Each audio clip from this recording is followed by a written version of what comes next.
If you do go on to enjoy today's video, please consider hitting the like button. It really does help the video out, even if I don't deserve it because I'm terrible at video games. And if you want to follow me on Twitter for absolutely no reason, the link for that is down below. If you do need any coins, head over to u7buystore.com. Use the code TVM at checkout for a discount. The link is in the description. What is going on, guys? Steven here. Welcome back to the Brentford Save, the maybe final season that we make a push for the title. I am enjoying it, don't get me wrong, love Football Manager, but I feel like it's time to take on the proper save. So when I first started this, my intention was to break all you guys into it. Obviously, some of you will be playing Football Manager yourselves and have been for years. Others will be new to it because this channel was never Football Manager orientated. I've dropped it on here a few times, but the viewership is steady. It's going up a little bit as well, which I appreciate. Thank you very much for the support. But I think this could be the final season that we make a push for the title. If we win it or not, I'm not sure. Maybe we stick with it until we win it. But I am thinking of them moving away from this and starting a lower league save, not necessarily in England, some sort of journeyman thing, not necessarily staying at one club. I've never moved around in Football Manager, never felt the need to, just always stuck with one club. So it'd be nice to maybe go and start off in the Irish League or the Welsh League or something, build myself up from nothing, move over to England, maybe build a club up there, and so on. Let me know what you think. But for today, we are going to go into the Champions League draw. Then we're going to play Man City in the league, I believe. Then it's deadline day. Deadline day wise, I'm not really thinking much. Don't need anyone. Squad is probably a little bit too big, if I'm honest. But let's start the draw for the Champions League. We are in the first seed, obviously. I was going to come back for the for the Charity Shield. What's it called? The Community Shield, whatever. The Mickey Mouse Trophy at the start of the season. Was going to come back for that. But I decided to play it instead. We lost to Liverpool on penalties. Then we played Wolfsburg in the Super Cup and we dispatched them quite comfortably. I'll show you that in a second. We're about to get our first team. Oh dear. Oh, do you know what? That's a very kind draw. It's the easiest team that we possibly could have had. Like, no disrespect to Villarreal, but they're not Chelsea. Well, we can't get Chelsea, but they're not Barca, they're not Madrid, they're not Dortmund. Although Dortmund wouldn't have been too bad. Our next team is going to be Monaco or Atalanta. It's Atalanta. That's a bit of a shame. Monaco would have been quite funny. Have we played Villarreal already? Were they in the first group that we had last season? I'm not quite sure. Never mind. So long as we don't get... Oh, there we go. I was just about to say, so long as we don't get Lyon, this is actually going to be a favourable group. And we get Lask, which... Okay, so... Villarreal, it's not an easy team, but it's the easiest out of the ones we could have had from that pool.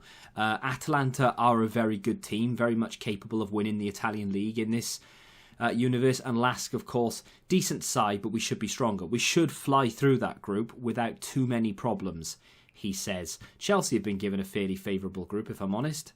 Wouldn't want to be in that Barcelona group.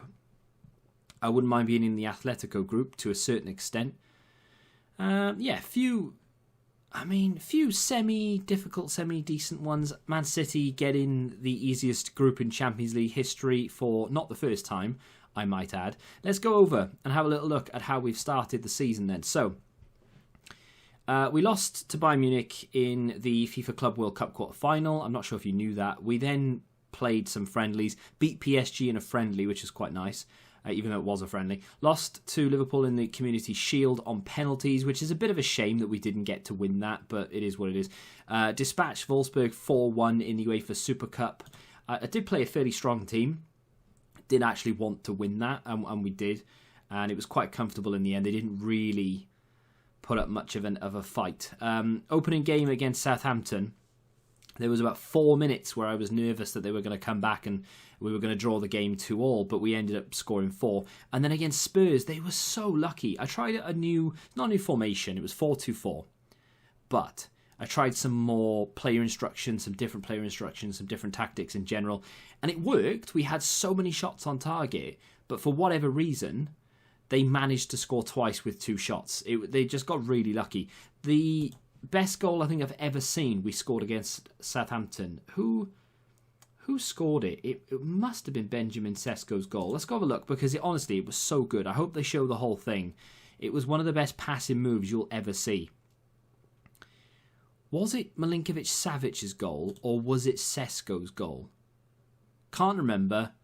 Probably going to have to watch both of them, because it's probably not going to be Milinkovic-Savic. It might have been. So, where are we?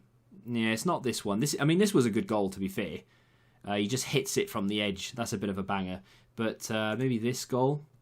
So, no, it wouldn't have been this goal because we were scoring the other way. So, actually, it would have been this goal, maybe. Possibly. Either way, it was such a good goal. Really, really enjoyed it. It was just controlled. So, yeah, I think it is this one. Look at this. Look at this. I mean, that is outrageous football. That is what we can do to teams this season. That is such a good goal. Big fan of that. In terms of transfers, I am trying to make moves for kids. Sounds a bit wrong when you say it out loud. I'm trying to bring youth into the team because we have, obviously, Kimmich is old, Milinkovic-Savic is old. And yes, I know I'm thinking, well, maybe I won't play it beyond this. I might actually play it myself and maybe give updates on Twitter. But I've started to have a look to see if we can bring some youth players in. So I've signed 2. They both join, unfortunately. One next season, one in January. So the first player is Yada Arrieta. Like I said, he joins in January. Now, he's not first team quality, but he's only 17 years of age. And it doesn't tell me how much we paid. Does it say how much we paid down here? Yeah, 425,000 for him. And then Rodrigo Jose, who again, central midfield player, has unbelievable work rate, good passing, very good mental stats in general, some decent physical stats, does need to work on them a little bit. He cost us a little bit more, 4.5 million in fact, but looks very good. He is coming next season, so if we do decide that this is our last season or we win the league and that's the end of it, we probably won't ever see him. And then I've gone in for Angel Ricardo of Malaga. He won't join us until next season, which is unfortunate, but there was no option to bring him in sooner, because I would actually play him. I wouldn't say he's first team quality just yet, but to be fair, he's not far off. He cost us 4.5 million, but he wants a lot of money. We're paying him like 35,000 a week or something, which is a lot of money, but for a 17-year-old of what looks like unreal quality. Work rate, teamwork is there. Needs to work on his decision making, definitely, because it's only 9. Needs to work on his off the ball, and wouldn't mind if he could bump up that dribbling and crossing, so we could end up playing the wide centre-back. But he is probably going to be playing a ball playing, so needs to work on his first touch as well. But that is a pretty damn good player for 4.5 million, despite the rather large wage. Anyone going out? People keep coming in for Osifo. I'm not interested in selling. In terms of the league, Chelsea have started particularly well, and they have stamped a little bit of authority already on the league. They won their opening game 6-0, then they won 2-0. We have drawn Newcastle, of course, in the Carabao. Really frustrating. I don't think, to be fair, we're good enough to beat anyone in the league, but that's by the by. We never get easy draws in domestic cup competitions for some reason. I don't know why. Anyway, Manchester City have started the league. Where are they? They are in 10th. They've won 1, lost 1. They've picked up 3 points. We play them next. So another player I signed, actually, and I forgot to mention it, Michael Hummelgaard, if that's how you say his name. Obviously, again, not first team quality by any stretch. He wouldn't even get on the bench, but he does look like he could be pretty good in the future. He's subject to bid, which I think is just a loan bid. It's a loan offer from Luton. Cost 2.5 million from Copenhagen. Like I said, looks like to be a pretty decent player for the future. And I think I'm going to let him go out on loan because why would I want to keep him? He's going to be classed as a squad player, which is a bit unfortunate, but it is where it is. At least he'll get some first team football.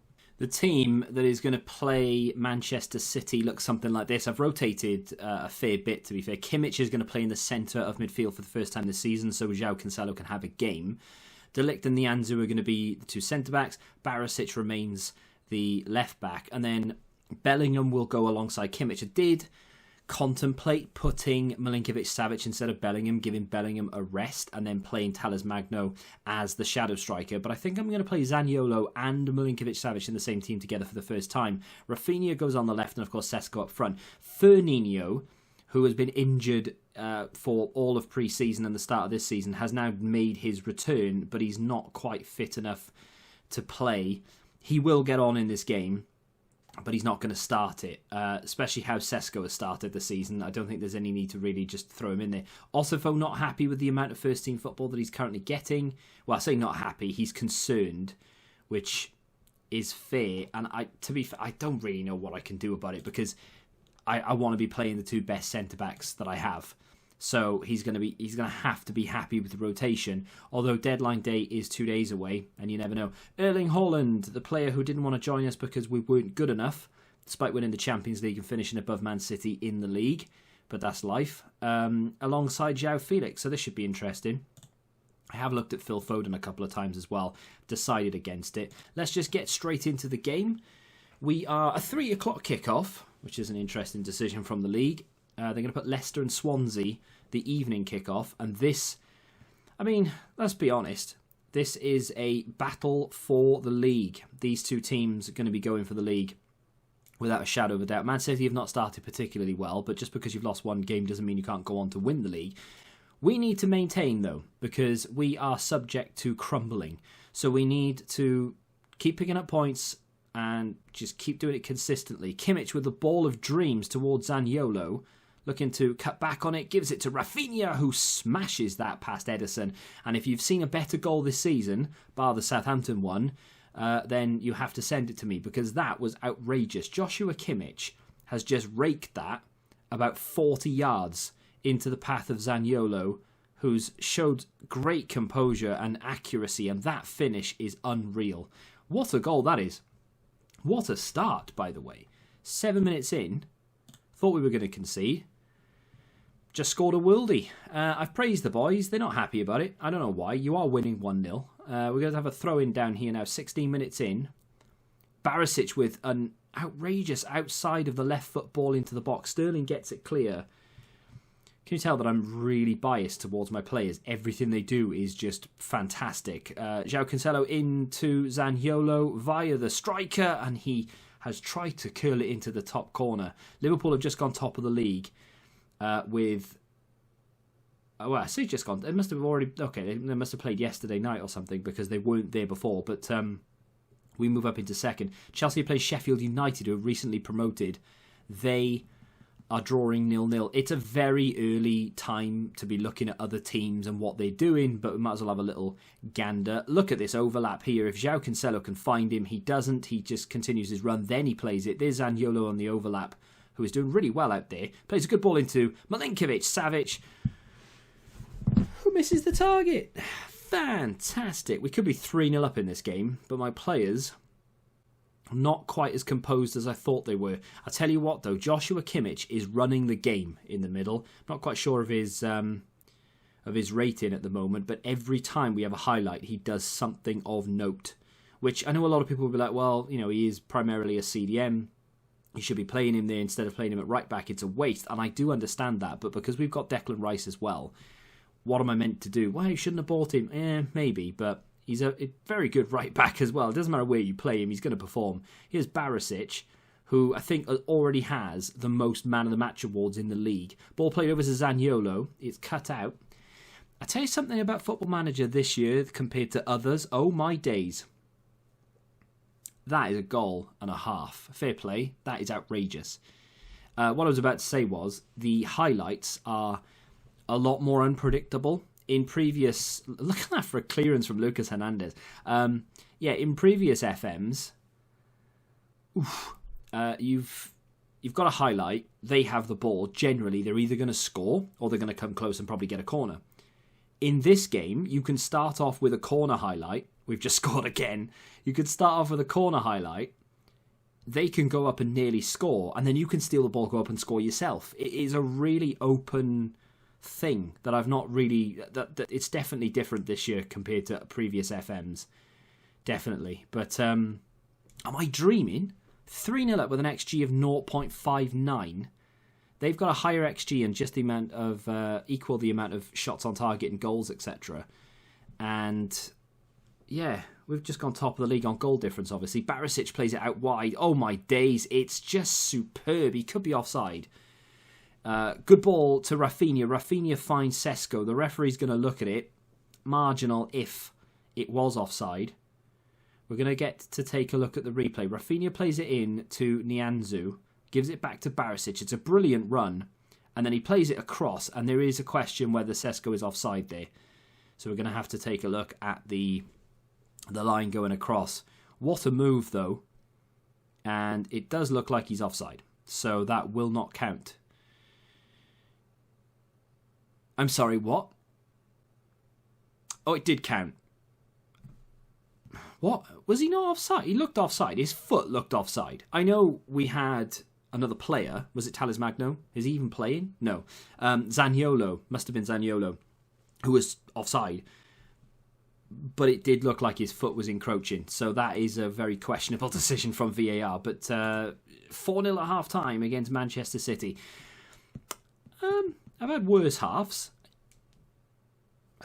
Is this the season? Zaniolo played through, intercepted by our former defender who is now questioning every decision he has ever made with regards to transfers. Nianzou gets it over to Barisic. It's intercepted by Kulusevski, but we nick it back again with Rafinha. Great ball over the top. Lucas Hernandez there to cut it out again. Very good defender, Lucas Hernandez. It's a shame that we didn't make it work. Although I do feel like we have better defenders now. Zaniolo down the right. Oh, and Lucas Hernandez is about to get sent off. That is going to be very bad for Man City and him. Oh dear. Not good.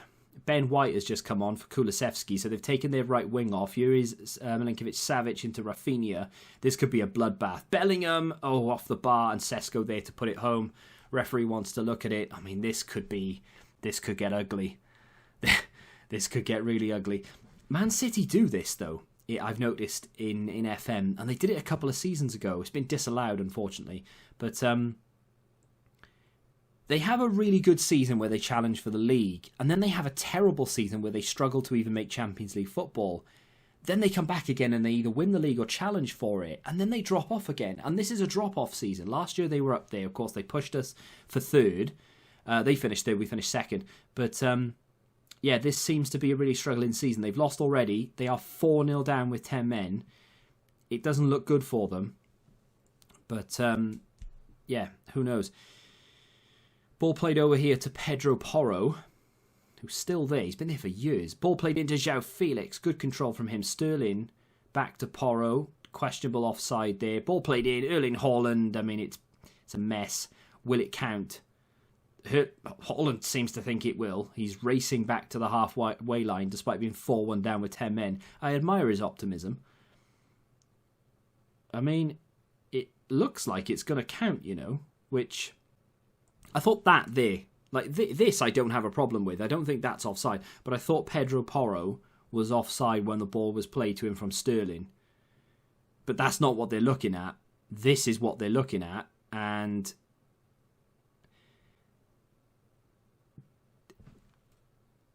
I'm so confused. It looked offside. Do we just not care? Are we just looking at it for the sake of it? I don't understand. We got a goal we shouldn't have got, in my opinion. They've just been given a goal that they shouldn't have had, in my opinion. And here we are, 4-1 up. Well, interesting. Kimmich through the middle to Bellingham.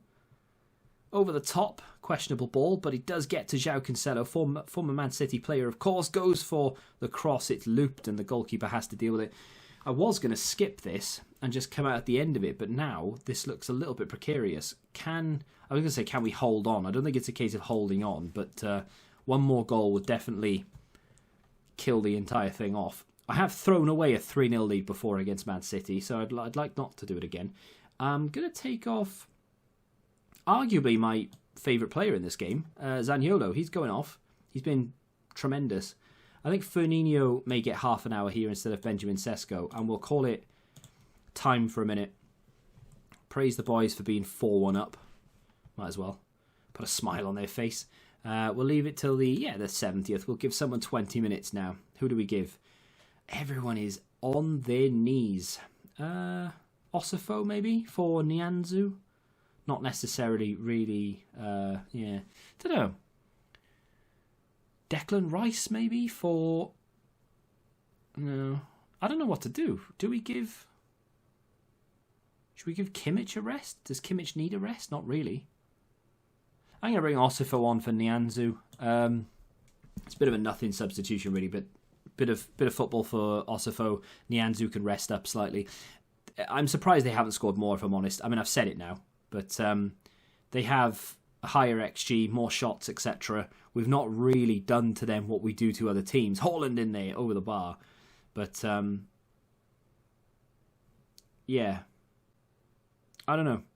It's a bit of a weird one, how we've managed to score 4 and they haven't really done anything. Livakovic with a good save. He's been phenomenal. He cost me 10 million from Dynamo something or other. And he has been outrageously good. He's been second to the Golden Glove 2 seasons in a row. He should have won it the first season. But, yeah, fantastic. We've given the ball away. Pedro Porro nicks it, gives it to João Felix. Over the top to Holland, who's outdone De Ligt and Livakovic there again. What a goalkeeper that guy is. Fantastic.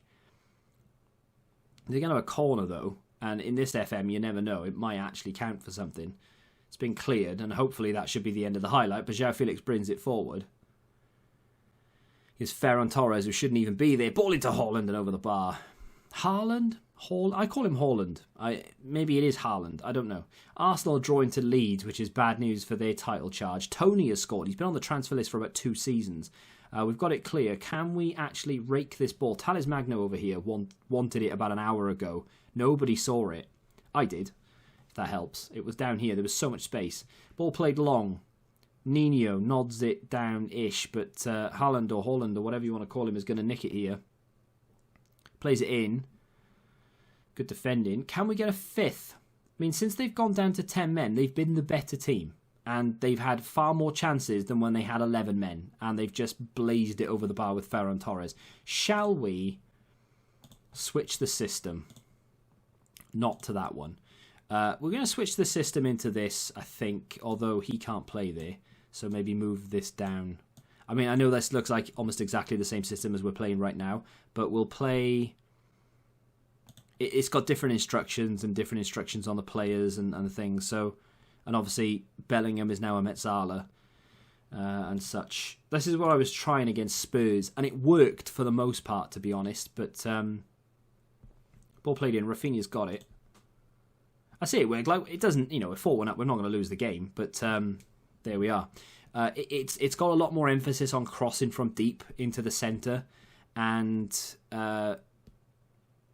Shoot less often is an instruction that I use on a lot of players in this one.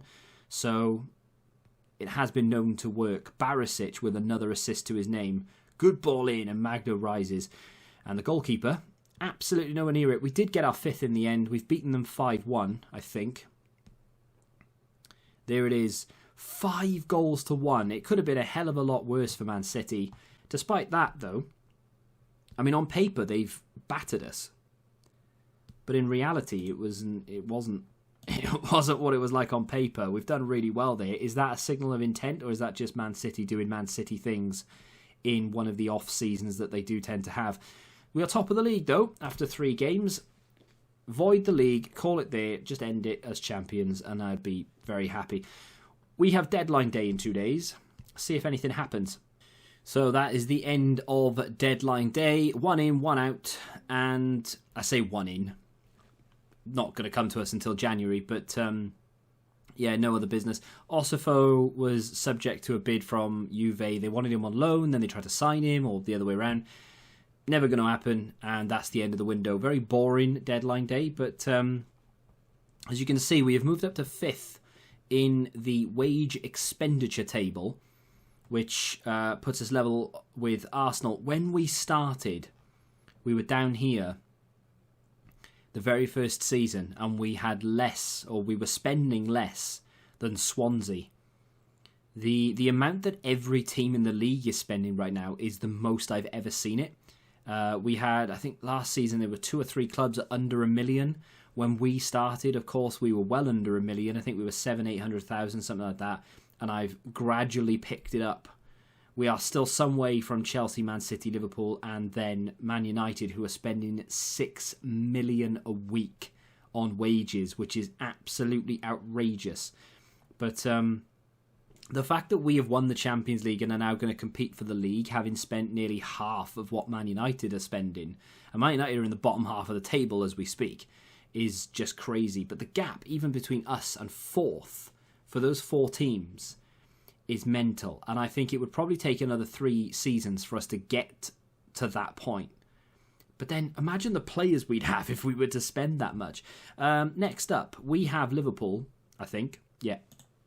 And then we play our Champions League group, Atalanta. When we come back, though, I'm not going to focus on Champions League this season if there's a big game that we have to play. Like, if we win, we go through. If we lose, we're out. Or maybe we go through to the knockouts and we play a big team there. Then I'll bring it to you. But I'm just going to go through the group stage as if it's any other normal thing, because we've already won it. The league is what we're focusing on. Liverpool is a big game. That is going to really sort of show us where we are in comparison. We've already played them once this season, but we're going to play them in the league. This is the competitive side of it. This was a glorified friendly where we both made several changes at half time and such, because I think you can make 8 subs or something. But yeah, when we come back, it might be November. Arsenal, Man United down there looks like a good place to come back. We're going to skip a big chunk of it, try and get through this season a little bit quicker than we got through last season, and see if we can win the league. But that is going to do it for today. We've seen the Champions League group, we've demolished Manchester City, and we sit pretty at the top of the table. What a way to start the season. If you have enjoyed that episode, hit the like button, subscribe to the channel if you're new, and until the next time, goodbye.